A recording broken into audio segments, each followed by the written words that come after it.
Hello my dear student, welcome back to my YouTube channel Subhash study centre.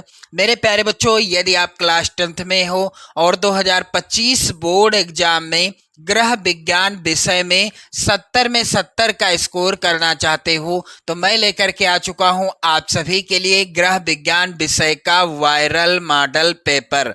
मेरे प्यारे बच्चों, paper इसी तरह का आएगा, पेपर का पैटर्न भी यही रहेगा और प्रश्न भी इस मॉडल पेपर से 100% पूछे जाएंगे।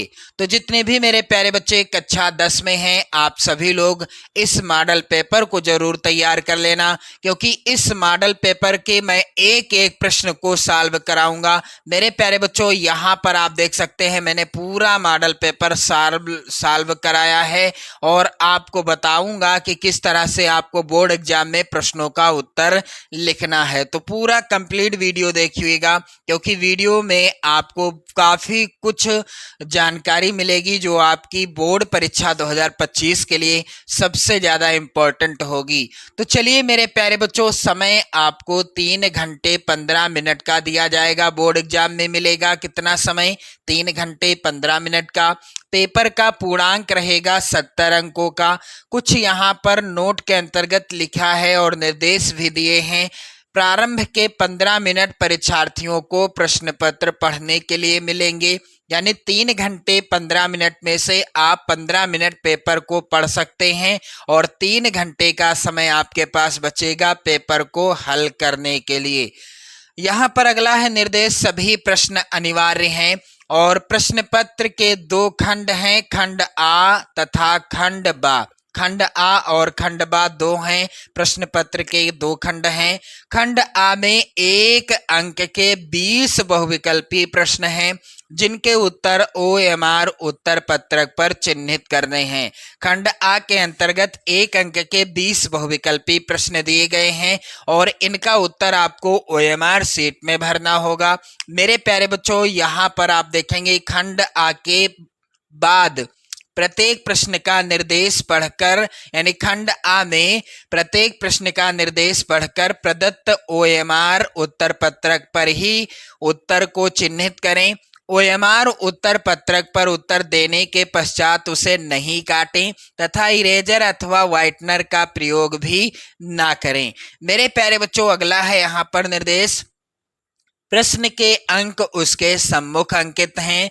खंड बा में 50 अंक के वर्णनात्मक प्रश्न दिए गए हैं और मेरे प्यारे बच्चों, खंड बा में सभी प्रश्नों के उत्तर एक साथ ही आपको करना है। प्रथम प्रश्न से आरंभ कीजिए तथा अंतिम प्रश्न तक करते जाइए। जो प्रश्न ना आता हो उस पर समय नष्ट ना कीजिए। जिस प्रश्न का उत्तर आपको नहीं पता है तो ये मत करिएगा कि आप उस प्रश्न के पीछे बैठे रहें या उस प्रश्न का उत्तर याद आने तक बैठे रहें, ऐसा आपको नहीं करना है। चलिए मेरे प्यारे बच्चों, खंड आ यानी पार्ट ए के बहुविकल्पी प्रश्नों को देखने से पहले यहाँ पर दिया गया निर्देश जरूर पढ़ लीजिएगा। निर्देश है कि प्रश्न संख्या 1 से 20 बहुविकल्पी प्रश्न हैं। प्रत्येक के 4-4 वैकल्पिक उत्तर दिए गए हैं। उनमें से सही विकल्प चुनकर OMR शीट में गोले को काला करें। मेरे प्यारे बच्चों, यहाँ पर जो प्रश्न है इस मॉडल पेपर में 100% आपकी बोर्ड परीक्षा 2025 में पूछे जाएंगे। तो मेरे प्यारे बच्चों, यहाँ पर पहला प्रश्न है, पारिवारिक बजट बनाने का उद्देश्य क्या है? तो ये प्रश्न तो रटने वाला है नहीं, क्योंकि इसको आपको समझना है। मेरे प्यारे बच्चों, आप लोग यहाँ पर ध्यान दीजिएगा, पारिवारिक बजट बनाने का उद्देश्य क्या है? आप सभी लोग यहाँ पर ध्यान दें। व्यय पर नियंत्रण। व्यय का अर्थ होता है खर्च। व्यय का अर्थ क्या होता है? खर्च, यानी जो अनावश्यक खर्च होता है या खर्चे होते हैं हमारे, उसे कहते हैं व्यय। और आय का ज्ञान। आय का ज्ञान यानी हमारी आमदनी कितनी है। बचत करना सीखते हैं या ये सभी। तो पारिवारिक बजट बनाने से व्यय पर नियंत्रण होता है, आय का भी ज्ञान हो जाता है और बचत करना भी सीख जाते हैं। यहाँ पर राइट आंसर क्या हो जाएगा? डी वाला ऑप्शन, यानी ए सभी यहाँ पर राइट आंसर होगा। मेरे प्यारे बच्चों, आप लोग ध्यान दीजिएगा, OMR शीट का नमूना आप देख सकते हैं हाई स्कूल बोर्ड परीक्षा का। यहाँ पर पहले विकल्प में कौन सा सही है? डी वाला। अब डी वाला गोला काला कर दिया जाएगा। तो जिस विकल्प में जो भी ऑप्शन सही होगा, यानी जिस प्रश्न में जो भी ऑप्शन सही होगा, विकल्प सही होगा, पहले का कौन सा विकल्प सही है? डी वाला। इसी तरह से दूसरे का जो सही होगा आप उसको काला करेंगे। इसी तरह से प्रश्न संख्या 20 तक के प्रश्नों का उत्तर आपको गोले में काला करना होगा ओएमआर शीट में। मेरे प्यारे बच्चों, यहाँ पर आप देखेंगे अगला प्रश्न है, उपहार चेक की न्यूनतम धनराशि होती है। तो उपहार चेक की न्यूनतम धनराशि कितनी होती है? यहाँ पर राइट आंसर हो जाएगा मेरे प्यारे बच्चों, इस प्रश्न का उत्तर हो जाएगा बी वाला ऑप्शन। उपहार चेक की न्यूनतम धनराशि होती है कितनी? 21 रुपए। चलिए मेरे प्यारे बच्चों, प्रश्न संख्या 3 है यहाँ पर, स्टेनलेस स्टील के बर्तनों को किस चीज से साफ करना चाहिए? इसका उत्तर हो जाएगा मेरे प्यारे बच्चों ए वाला ऑप्शन, विम से। अगला प्रश्न है, सजावट का क्या अर्थ है? तो सजावट का अर्थ है चित्रों से घर सजाना या घर को सुव्यवस्थित रखना।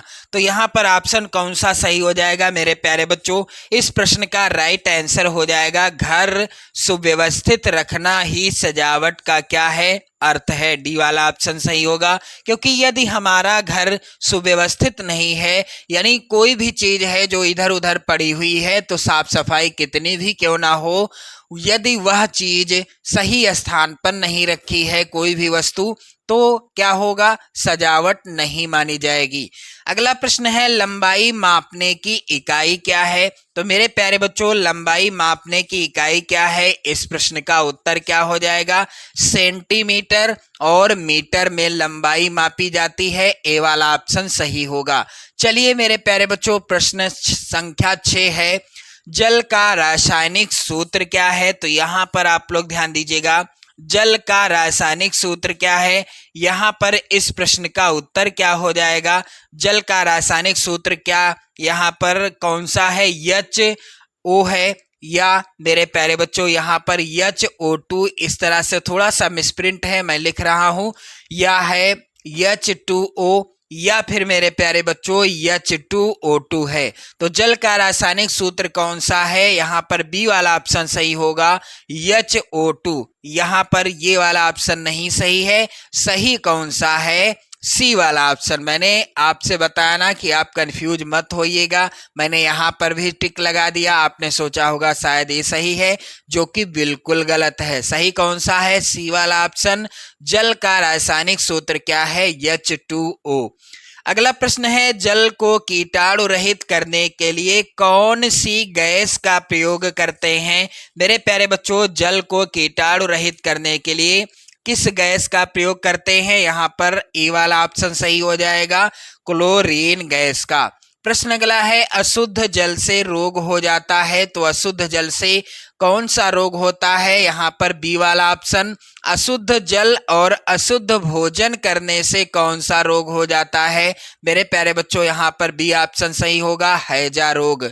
अगला प्रश्न है, पर्यावरण दिवस किस दिन मनाया जाता है? तो पर्यावरण दिवस प्रत्येक वर्ष 5 जून को मनाया जाता है। यहाँ पर ए वाला ऑप्शन सही हो जाएगा। प्रश्न अगला है, ध्वनि प्रदूषण को किसमें मापा जाता है? तो ध्वनि प्रदूषण को मेरे प्यारे बच्चों बी वाला ऑप्शन सही होगा, डेसिबल में मापा जाता है। प्रश्न संख्या 11 है, विश्व शौचालय दिवस किस तिथि को मनाया जाता है? मेरे प्यारे बच्चों, इसका उत्तर क्या होगा?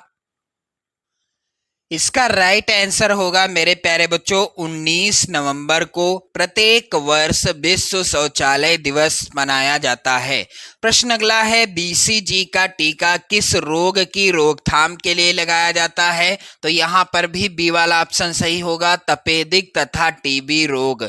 मेरे प्यारे बच्चों, आप लोग ध्यान दीजिएगा एक चीज और, कि इन प्रश्नों को आपको नोट डाउन कर लेना है, क्योंकि कई बार बोर्ड परीक्षाओं में ये प्रश्न पूछे जा चुके हैं। चलिए मेरे प्यारे बच्चों, अगला प्रश्न है यहाँ पर, घर में सिलाई करने से बचत होती है। तो घर में सिलाई करने से समय, धन एवं कपड़े की बचत होती है। डी वाला ऑप्शन सही होगा। मेरे प्यारे बच्चों, अगला प्रश्न है, ऊनी वस्त्रों को धोने के लिए किसका प्रयोग किया जाता है? तो ऊनी वस्त्रों को धोने के लिए मेरे प्यारे बच्चों यहाँ पर राइट आंसर क्या हो जाएगा? ऊनी वस्त्रों को धोने के लिए रीठे के घोल की आवश्यकता होती है। अगला प्रश्न है, रसोई घर के सबसे निकट होना चाहिए। रसोई घर के सबसे निकट क्या होना चाहिए? तो मेरे प्यारे बच्चों, इस प्रश्न का उत्तर क्या हो जाएगा? रसोई घर के सबसे निकट होना चाहिए भोजन कक्ष। यहाँ पर डी वाला ऑप्शन क्या होगा? सही होगा। चलिए अगला प्रश्न है, सब्जियों को धोना चाहिए। तो सब्जियों को कब धोना चाहिए? सब्जियों को छीलने से पहले ही धो लेना चाहिए। बी वाला ऑप्शन सही होगा। अगला प्रश्न है, जल में घुलनशील विटामिन है। इस प्रश्न का उत्तर क्या होगा? जल में घुलनशील विटामिन मेरे प्यारे बच्चों विटामिन बी तथा सी। यहाँ पर बी वाला ऑप्शन ही सही होगा। अगला है प्रश्न, अतिसार के रोगी को किस प्रकार का आहार देना चाहिए? तो अतिसार के रोगी को नरम व तरल आहार देना चाहिए। सी वाला विकल्प सही होगा। मानव शरीर में कितनी जोड़ी पसलियां होती हैं? मेरे प्यारे बच्चों, इसका उत्तर क्या होगा? मानव शरीर में यहाँ पर डी वाला ऑप्शन 12 जोड़ी पसलियां होती हैं। प्रश्न अगला है, रुधिर की शुद्धि शरीर के किस अंग में होती है? तो रुधिर की शुद्धि मेरे प्यारे बच्चों शरीर के किस अंग में होती है? मेरे प्यारे बच्चों, इसका उत्तर हो जाएगा सी वाला ऑप्शन, फेफड़ों में। अब बारी आती है खंड बा के अंतर्गत। यहाँ पर जो प्रश्न है, चलिए एक एक प्रश्न का मैं आपको उत्तर बताऊंगा। निर्देश है, प्रश्न संख्या 21 से 26 अति लघुत्तरीय हैं। प्रत्येक प्रश्न का उत्तर अधिकतम 25 शब्दों में लिखिए। ये सभी प्रश्न मोस्ट इम्पोर्टेंट हैं आपकी बोर्ड परीक्षा 2025 के लिए। तो मेरे प्यारे बच्चों, आप लोग वीडियो को लाइक कर देना, शेयर कर देना। चैनल पर यदि आप नए हैं तो चैनल को भी सब्सक्राइब कर लेना। चलिए यहाँ पर प्रश्न संख्या 21 है, बजट बनाने का मुख्य उद्देश्य क्या है? मेरे प्यारे बच्चों, इसका उत्तर आप लोग यहाँ पर ध्यान देंगे। बोर्ड एग्जाम की कॉपी पर भी आपको इसी तरह से लिखना है। प्रश्नोत्तर संख्या आप हेडिंग डाल दीजिएगा इसी तरह से, और इसके बाद आपको लिखना है, यहाँ पर आप देख सकते हैं इस प्रश्न का उत्तर क्या हो जाएगा? बजट बनाने का मुख्य उद्देश्य परिवार के सदस्यों की आय व्यय को संतुलित एवं नियोजित बनाना होता है। तो यहाँ पर इस प्रश्न का हो गया उत्तर, बजट बनाने का उद्देश्य क्या है। चलिए प्रश्न संख्या 22 है मेरे प्यारे बच्चों, चेकबुक तथा पासबुक में अंतर लिखिए। सभी प्रश्न मोस्ट इम्पोर्टेंट हैं, आपको इन सभी प्रश्नों को तैयार करना है। चलिए इसका उत्तर क्या होगा? प्रश्नोत्तर संख्या 22 आपको हेडिंग डालना है काले पेन से। अब इसका उत्तर क्या होगा? बैंक में अपने खाते से धन निकालने के प्रपत्रों की पुस्तिका को चेकबुक कहते हैं तथा बैंक खाते के विवरण की पुस्तिका को पासबुक कहते हैं। यानी बैंक में अपने खाते से जो धन निकाला जाता है और उस धन निकालने की एक पुस्तिका होती है जिसे क्या कहते हैं? चेक बुक कहते हैं, जिसमें हम राशि भर देते हैं, जितना धन हमें चाहिए अपने सिग्नेचर कर देते हैं और पैसे निकाल लेते हैं। तथा बैंक के खाते के विवरण की पुस्तिका, यानी जिस पुस्तिका में हमारे खाते में कितने पैसे हैं, कितने हमने निकाले हैं, सारा डिटेल जिसमें लिखा रहता है, उसे क्या कहते हैं? पासबुक कहते हैं। आप लोग अच्छे से समझ गए होंगे। पासबुक में जमा किए गए तथा निकाले गए धन एवं ब्याज का विवरण भी लिखा जाता है कि कितने रुपए थे, कितने निकाले गए, कितने जमा किए गए और कितना ब्याज हुआ। मेरे प्यारे बच्चों, यहाँ पर प्रश्न अगला है, आप लोग ध्यान दें। शुद्ध जल के मुख्य गुण क्या हैं? तो शुद्ध जल के मुख्य गुण क्या हैं? चलिए इसका उत्तर क्या होगा? प्रश्नोत्तर संख्या 23। काले पेन से आपको हेडिंग डालना है। कैसे लिखा जाएगा इसका उत्तर? शुद्ध जल स्वादहीन होता है, गंधहीन, रंगहीन तथा पारदर्शी तथा एक प्रकार की प्राकृतिक चमक से युक्त होता है और इस जल में रोगों के रोगाणुओं का नितांत अभाव होता है। शुद्ध जल में किसी भी प्रकार के जीवाणु नहीं पाए जाते। चलिए मेरे प्यारे बच्चों, ये हो गया शुद्ध जल का गुण। अगला प्रश्न है यहाँ पर प्रश्न संख्या 24। वृक्षारोपण से क्या लाभ हैं? यदि हम वृक्ष लगाएंगे तो इससे हमें क्या लाभ होगा? और ये जो प्रश्न आएंगे अति लघुत्तरी, प्रत्येक प्रश्न होगा कितने नंबर का? 2 नंबर का होगा। आप देख सकते हैं यहाँ पर। तो वृक्षारोपण से क्या लाभ हैं? यहाँ पर प्रश्नोत्तर संख्या 24 आप लोग ध्यान दें। वृक्षारोपण पर्यावरण प्रदूषण को नियंत्रित करने में सहायक होता है। वृक्ष वातावरण से कार्बन डाइऑक्साइड ग्रहण कर लेते हैं, अतिरिक्त मात्रा में ऑक्सीजन विसर्जित करते हैं, इससे वायु प्रदूषण कम होता है। तो वृक्षारोपण से लाभ क्या है कि वृक्षारोपण के द्वारा प्रदूषण को नियंत्रित किया जा सकता है। वृक्ष वातावरण से कार्बन डाइऑक्साइड गैस को ग्रहण कर लेते हैं और अतिरिक्त मात्रा में हमें ऑक्सीजन गैस प्रदान करते हैं और इससे क्या होता है? वायु प्रदूषण कम होता है। चलिए मेरे प्यारे बच्चों, अगला इम्पोर्टेंट प्रश्न है, घर पर कपड़ा सिलाई करने के 2 लाभ क्या हैं? मेरे प्यारे बच्चों, प्रश्नोत्तर संख्या 25 का उत्तर आप लोग यहाँ पर ध्यान दीजिएगा कि घर पर कपड़ा सिलाई करने से, प्रश्नोत्तर संख्या 25 काले पेन से हेडिंग डालिएगा और लिखना कैसे है? घर पर कपड़ा सिलाई करने से धन एवं कपड़े की बचत होती है तथा अपने प्रियजनों के लिए वस्त्र तैयार करने से विशेष आनंद की प्राप्ति भी होती है। यदि हमने किसी प्रियजन यानी रिश्तेदार के वस्त्र तैयार कर दिए तो इससे हमें एक विशेष प्रकार की खुशी प्राप्त होती है। तो घर पर कपड़ा सिलने से इतने लाभ हैं। चलिए मेरे प्यारे बच्चों, अगला प्रश्न संख्या 26 मोस्ट इंपॉर्टेंट प्रश्न है आपकी बोर्ड परीक्षा 2025 के लिए। प्रश्न है कि मोच के लक्षण क्या हैं? तो मोच के क्या लक्षण हैं? मोच आ जाने पर कौन कौन से लक्षण आपको दिखेंगे? चलिए यहाँ पर इसका उत्तर क्या होगा? प्रश्नोत्तर संख्या 26 का यहाँ पर मोच आने के लक्षण, पहला लक्षण संबंधित अंग में सूजन आ जाती है। जहाँ पर मोच आएगी उस अंग में क्या आएगी? सूजन आ जाएगी तथा इधर उधर हिलाने डुलाने में पीड़ा भी होती है यानी दर्द भी होता है। मोच आने वाले अंग का रंग कुछ कुछ नीला या काला होने लगता है। जहाँ पर मोच आएगी वहाँ का रंग थोड़ा बहुत नीला या काला होने लगेगा। चलिए मेरे प्यारे बच्चों, अगला प्रश्न यहाँ पर आप लोग ध्यान देंगे, वेरी वेरी इंपॉर्टेंट है।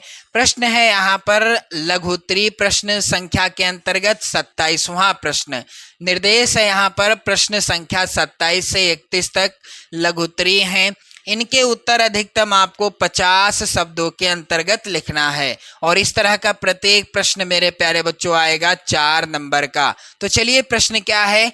चेकबुक की उपयोगिता लिखिए। चेकबुक की क्या उपयोगिता है? इसका उत्तर क्या होगा? प्रश्नोत्तर संख्या 27 का उत्तर आप लोग ध्यान दें। यहाँ पर खाताधारी द्वारा मांगने पर बैंक उसे चेक बुक की सुविधा प्रदान करता है। जिसका खाता बैंक में है यदि वह चेक बुक लेना चाहता है तो बैंक उन्हें चेक बुक प्रदान करेगा। इसके लिए खाताधारी को अपने खाते में सदैव एक निश्चित धनराशि शेष रखनी पड़ती है। जिसका खाता है उसके खाते में एक निश्चित धनराशि यानी रुपए जमा होने चाहिए। चेक बुक में चेकों की संख्या 10, 25 अथवा 50 तक होती है। चेक बुक में चेकों की संख्या 10 होती है, किसी में 25 होती है और किसी में 50 भी होती है। चेक बुक लेते समय इसके कुल चेकों को भली प्रकार गिन लेना चाहिए। चेक बुक को सदैव सुरक्षित स्थान पर रखना चाहिए। चेक द्वारा धन निकालते समय चेक पर निकाली जाने वाली धनराशि दिनांक व प्राप्तकर्ता का नाम भरकर खाताधारी को नियत स्थान पर अपने हस्ताक्षर करने होते हैं। अब इस भरे हुए चेक को प्रस्तुत करने पर बैंक अधिकारी हस्ताक्षर का मिलान करता है। हस्ताक्षर मिलने पर चेक प्रस्तुत करने वाले को चेक में लिखी गई धनराशि का भुगतान हो जाता है। जब हस्ताक्षर यानी सिग्नेचर मिल जाते हैं तो जो चेक में धनराशि भरी गई होती है वह बैंक के द्वारा प्राप्त हो जाती है। चलिए मेरे प्यारे बच्चों, प्रश्न संख्या यहाँ पर 27 का अथवा है जो कि मोस्ट इम्पोर्टेंट है। कह रहा है यहाँ पर, आप लोग ध्यान दीजिएगा, आदर्श कुआं किसे कहते हैं? तो इसका उत्तर आप लोग ध्यान दें, यहाँ पर प्रश्नोत्तर संख्या 27 अथवा काले पेन से हेडिंग डालिएगा। आदर्श कुआं आप काले पेन से हेडिंग डालिएगा। क्या लिखा जाएगा? गहरी कुओं का जल शुद्ध एवं स्वच्छ होता है। यदि गहरे कुएं को व्यवस्थित ढंग से बनाया जाए तथा उसका संचित रख रखाव किया जाए तो उस कुएं को आदर्श कुआं माना जाता है। आदर्श कुएं के आवश्यक शर्तें तथा विशेषताएं निम्नलिखित हैं। पहली शर्त और विशेषता क्या है? कुआं अच्छी भूमि में खुदवाना चाहिए। कुआं हमेशा कहाँ खुदवाना चाहिए? अच्छी भूमि में खुदवाना चाहिए। हालांकि आज का युग कुओं का युग नहीं है, यानी कुएं धीरे धीरे क्या हो रहे हैं? धीरे धीरे कुओं की खुदाई अब बिल्कुल कम होती जा रही है।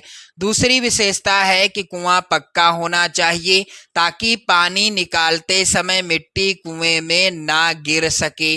तीसरी विशेषता, कुएं के आसपास का भाग पक्का होना चाहिए जिससे आसपास का गंदा जल कुएं में गिरकर उसको दूषित ना कर सके। और चौथी विशेषता, आदर्श कुएं के ऊपर छतरी नुमा छत अवश्य होनी चाहिए जिससे धूल, मिट्टी, पक्षियों की बीट इत्यादि कुएं में ना गिर पाए। और अगली विशेषता है यहाँ पर, प्रत्येक माह कुएं के पानी में लाल दवा डालकर सफाई करनी चाहिए ताकि कुएं के जल को दूषित होने से बचाया जा सके। और अगली विशेषता यहाँ पर नहीं है मेरे प्यारे बच्चों। उपर्युक्त सभी बातों को ध्यान में रखकर बनाया गया कुआं जिससे मृदु जल प्राप्त होता है एक आदर्श कुआं माना जाता है। मेरे प्यारे बच्चों, प्रश्न संख्या 28 यहाँ पर है। हेपेटाइटिस के प्रकार और लक्षण लिखिए। वेरी इंपॉर्टेंट प्रश्न है, आप लोग जरूर तैयार कर लेना इसका उत्तर। चलिए इसका उत्तर कैसे लिखना है? प्रश्नोत्तर संख्या 28 काले पेन से हेडिंग डालिएगा। और मेरे प्यारे बच्चों, यहाँ पर इसका उत्तर क्या होगा? हेपेटाइटिस नामक रोग के 5 प्रकार निर्धारित किए गए हैं जिन्हें क्रमशः ए, बी, सी, डी तथा ई के रूप में जाना जाता है। हेपेटाइटिस के सामान्य लक्षण यहाँ पर आप लोग ध्यान दीजिएगा। यकृत संबंधी रोग हेपेटाइटिस के सामान्य लक्षण निम्न वर्णित हैं। चलिए मेरे प्यारे बच्चों, पहला लक्षण क्या है? पीलिया के लक्षण प्रकट होना। जिसे हेपेटाइटिस होगा उसको पीलिया बार बार हो जाया करेगी। इसमें त्वचा तथा आंखों में पीलापन आ जाता है तथा पेशाब का रंग भी पीला होने लगता है। दूसरा, रोग बढ़ने के साथ साथ भूख कम होने लगती है। तीसरा, हेपेटाइटिस रोग में व्यक्ति को उल्टियां होने लगती हैं। और चौथा मेरे प्यारे बच्चों, रोगी के पेट में दर्द होता है। पांचवा, इस रोग की स्थिति में रोगी के पेट में पानी आ जाता है। तो चलिए मेरे प्यारे बच्चों, यहाँ पर प्रश्न संख्या यहाँ पर 28 का अथवा है। बजट का क्या अर्थ है? पारिवारिक बजट बनाने के 4 लाभ लिखिए। एक बार शेयर कर देना आप सभी लोग इस वीडियो को। मेरे प्यारे बच्चों, यहाँ पर आप लोग ध्यान दें, इसका उत्तर क्या होगा? प्रश्नोत्तर संख्या 28 का अथवा यहाँ पर पारिवारिक बजट।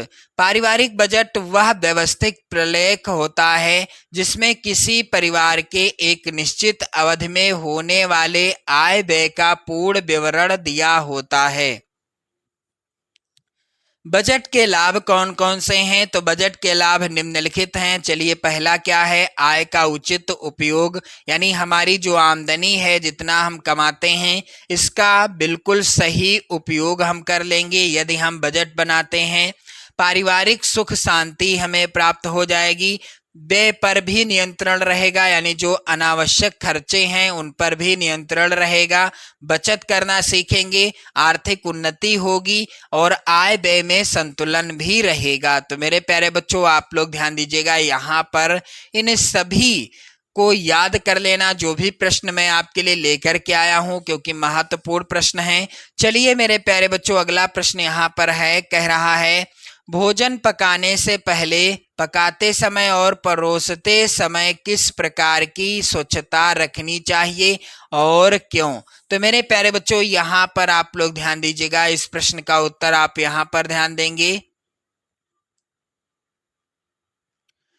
इसका उत्तर हो जाएगा मेरे प्यारे बच्चों, भोजन पकाने से पहले हमें देखना चाहिए कि जिस बर्तन में भोजन पकाया जाना है वह अच्छी तरह साफ है या फिर नहीं। अगर किसी प्रकार की गंदगी उस बर्तन में लगी हुई हो तो अच्छी तरह से साफ कर लेना चाहिए। भोजन पकाते समय यह ध्यान रखना जरूरी है कि भोजन आवश्यकता से अधिक ना गल जाए, क्योंकि भोजन पकाते समय अगर अधिक गल जाता है तो उसके पोषक तत्व नष्ट हो जाते हैं। इसी प्रकार भोजन परोसते समय हमारे साथ एवं हमारे यहाँ पर हाथ एवं बर्तन अच्छी तरह से, यहाँ पर हाथ होगा मेरे प्यारे बच्चों, अच्छी तरह से साफ होने चाहिए। चलिए मेरे प्यारे बच्चों, प्रश्न संख्या 29 मोस्ट इंपॉर्टेंट है। भोजन पकाने से पहले, पकाते समय और परोसते समय, यहाँ पर ये प्रश्न हो गया। अब 29 का अथवा प्रश्न है, कमरे में पर्दे लगाने से क्या लाभ हैं?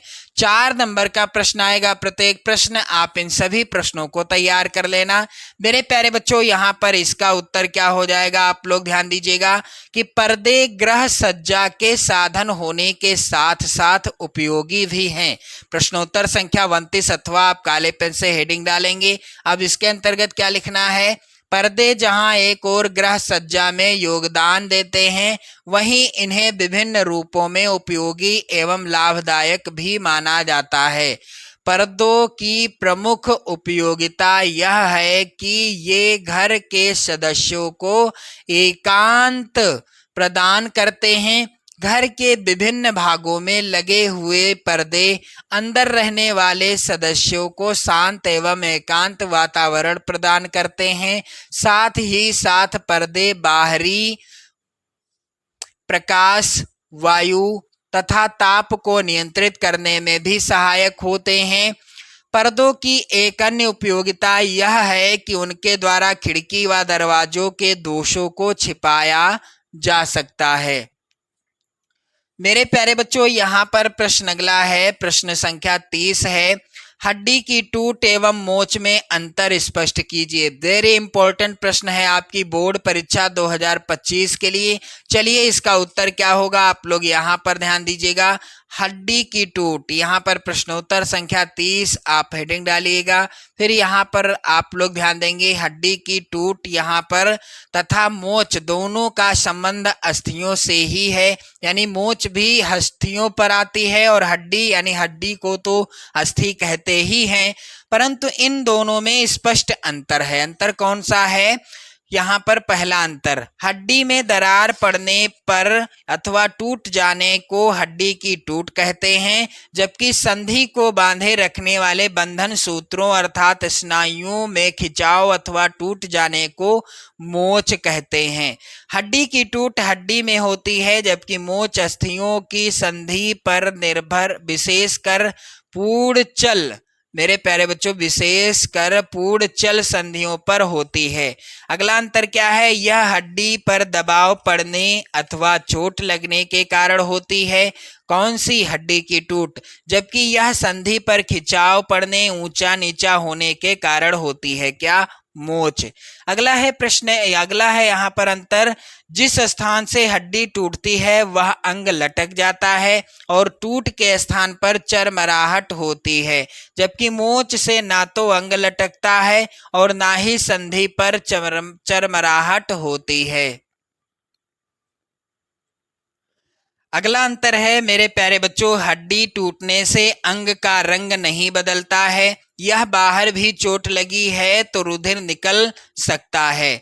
सामान्यतः रुधिर बाहर नहीं निकलता किसमें, जब किसी को मोच आ जाती है, जबकि जिस स्थान पर मोच आती है उस स्थान का रंग नीला या काला हो जाता है। सामान्यतः रुधिर बाहर नहीं निकलता है। चलिए मेरे प्यारे बच्चों, अगला प्रश्न यहाँ पर प्रश्न संख्या, आप लोग ध्यान दें, प्रश्न संख्या 30 का अथवा है। कह रहा है कि यहाँ पर प्राकृतिक अथवा कृत्रिम श्वसन क्रिया में क्या अंतर है। ये भी प्रश्न आप लोग तैयार कर लेना, क्योंकि कई बार बोर्ड परीक्षा में आया है और आएगा भी। तो 30 का अथवा आप इस तरह से काले पेन से हेडिंग डालिएगा। चलिए उत्तर क्या है, प्राकृतिक तथा कृत्रिम श्वसन क्रिया में पहला अंतर है यहाँ पर, आप लोग ध्यान दीजिएगा, यह क्रिया सदैव तथा प्रतिक्षण होती रहती है। कौन सी? प्राकृतिक क्रिया। जबकि कृत्रिम श्वसन क्रिया प्राकृतिक श्वसन क्रिया में विघ्न पड़ने पर ही की जाती है। और यदि दूसरा यहाँ पर अंतर आप लोग ध्यान दें, यह स्वतः एवं एक अनैच्छिक क्रिया के रूप में होती रहती है, जबकि कृत्रिम श्वसन क्रिया आवश्यकता पड़ने पर चलाई जाती है तथा दूसरे व्यक्ति की इच्छा एवं प्रयास पर निर्भर करती है। चलिए मेरे प्यारे बच्चों, यहाँ पर अगला है कि यह स्वयं ही पसलियों तथा तंतुपट की यहाँ पर क्रिया पर निर्भर करती है और व्यक्ति की स्वयं की मांसपेशियों द्वारा संपादित होने वाली क्रिया है, जबकि कृत्रिम श्वसन क्रिया सदैव अन्य व्यक्तियों द्वारा कराई जाने वाली क्रिया है तथा दूसरे व्यक्तियों को इसमें क्या करना होता है, इसमें श्रम करना होता है। उन्हीं के द्वारा यह क्रिया संपादित होती है। कौन सी? श्वसन क्रिया। कौन सी श्वसन क्रिया मेरे प्यारे बच्चों? कृत्रिम श्वसन क्रिया। चलिए अगला प्रश्न यहाँ पर आप लोग ध्यान दें। उसके पहले एक और अंतर है, यह एक ही विधि के द्वारा होने वाली क्रिया है, जबकि कृत्रिम श्वसन क्रिया स्थिति के अनुसार अलग अलग वीडियो से की जाने वाली क्रिया है, जैसे कि शेफर विधि, सिल्वेस्टर विधि तथा लाबार्ड विधि। चलिए मेरे प्यारे बच्चों, एक बार शेयर कर देना इस वीडियो को आप सभी लोग, और इन सभी प्रश्नों को आप लोग रट लेंगे, लिख लेंगे। 70 में 70 का स्कोर आप आसानी से ला सकते हैं। चलिए मेरे प्यारे बच्चों, अगला प्रश्न है, प्रश्न संख्या यहाँ पर 31 है। तापक्रम चार्ट बनाना क्यों आवश्यक है? तो इसका उत्तर क्या होगा मेरे प्यारे बच्चों? यहाँ पर आप लोग ध्यान देंगे, प्रश्न संख्या 31 का उत्तर, तापक्रम का चार्ट बनाने से चिकित्सक को रोगी के रोग की स्थिति की समुचित जानकारी प्राप्त हो जाती है। चार्ट को देखकर ज्ञात हो जाता है कि रोगी का तापक्रम घटता है या स्थिर रखता है। इस जानकारी से रोग के विषय में महत्वपूर्ण निर्णय लिए जा सकते हैं। चलिए मेरे प्यारे बच्चों, ये हो गया इस प्रश्न का उत्तर। अगला प्रश्न यहाँ पर आप लोग ध्यान दीजिएगा, प्रश्न संख्या 31 का अथवा है, रोगी को भोजन कराते समय यहाँ पर आप लोग ध्यान देंगे, आप किन किन बातों का ध्यान रखेंगे। तो चलिए इसका उत्तर क्या होगा, प्रश्न संख्या 31 का अथवा, रोगी को भोजन कराते समय या करते समय जब रोगी भोजन करता है तो कुछ बातें हैं जिनको ध्यान देना आवश्यक है। चलिए मेरे प्यारे बच्चों, पहली बात क्या है, या पहला यहाँ पर सुझाव है, भोजन सुबह सुपाच्य एवं हल्का तथा डॉक्टर की सलाह पर आधारित होना चाहिए। और दूसरा, योगी को प्रायः दिन में भोजन करना उपयुक्त रहता है। तीसरा मेरे प्यारे बच्चों, यहाँ पर आप लोग ध्यान दीजिएगा, सामान्यतः रूप में रोगी को नींद से, यहाँ पर आप लोग ध्यान देंगे, नींद से जगाकर शेषनाग भोजन ना कराएं।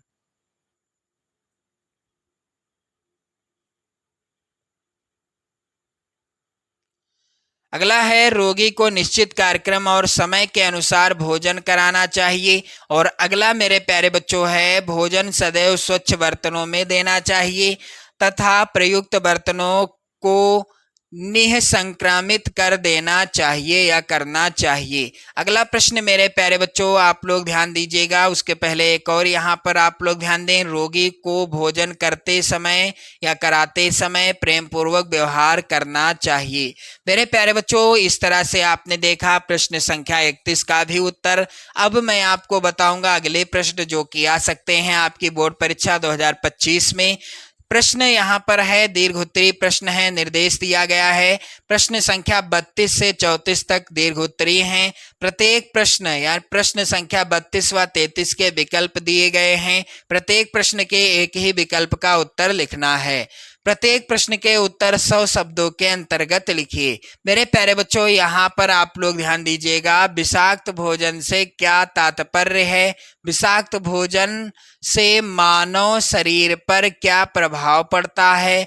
आप लोग ध्यान दीजिएगा यहाँ पर कि यहाँ पर जो प्रश्न है प्रत्येक प्रश्न के एक ही विकल्प का उत्तर लिखना है। प्रश्न है विषाक्त भोजन से क्या तात्पर्य है और विषाक्त भोजन से मानव शरीर पर क्या प्रभाव पड़ता है। प्रत्येक प्रश्न 6 नंबर का आएगा।